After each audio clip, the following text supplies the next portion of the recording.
From the boss's perspective, who actually gets the job offer? Well, I will tell you, and I'll be honest with you in this video and put myself out there. As somebody that's been in management since they had hair and it was all black for over 20 years, there are a lot of factors that go into this, but they've changed for me over the years. So let's do an employer's side job market analysis. So if you're out there looking for a job right now in 2025, I will tell you that my criteria have changed because when I was young and I was hiring people, I wanted to look at education and most importantly, I wanted to look at experience.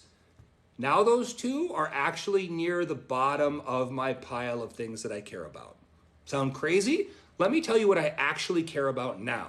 Now, if I go to hire somebody, I'm looking for two very specific things.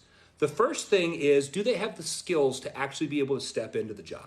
That's different than experience. How is that different? Well, I've hired people with 10, 15, 20 years of experience, and it's turned to be bad experience sometimes. Meaning that this person only learned one way to do things at one company and now thinks that's the only way in the world that they can get it done. And when you do it differently, they're over here criticizing and saying, well, that's not how we did this at this and this company, and I know a better way to do this. They're instead just in the way and crotchety and they can't learn anything new, and experience can actually be a bad thing now. So I look for skills first. The second, and very close to skills, and it may surpass it very soon for me, is the attitude that they are willing to learn, to jump in, to accept change, and just to get it done. They're gonna figure it out and get it done no matter what it is. Now, if they can do that, guys, that's the most important thing that I care about because they're going to have to learn new systems. They're going to have to learn new programs. They're going to have to learn AI eventually. They're going to have to learn how to get along with new people. They're going to have to learn to get along with a new environment. They're eventually going to get promoted and change themselves if you're going to train and develop them like you're supposed to as a manager.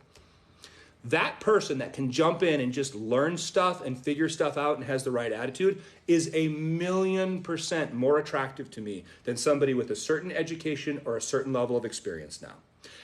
Education often doesn't mean hardly anything to me. Now, you can say, oh, somebody showed that they can finish something. That's true. They finished a 4-year program. But let's be honest about what education actually offers now. A lot of times it offers really good relationships and it offers a well-rounded education of the human being, not necessarily in the vertical that you're hiring for with those specific job skills. So let's say that somebody gets a marketing degree.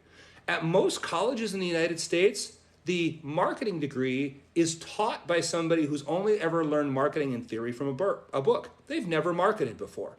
The business degree is taught by somebody that's usually never started and failed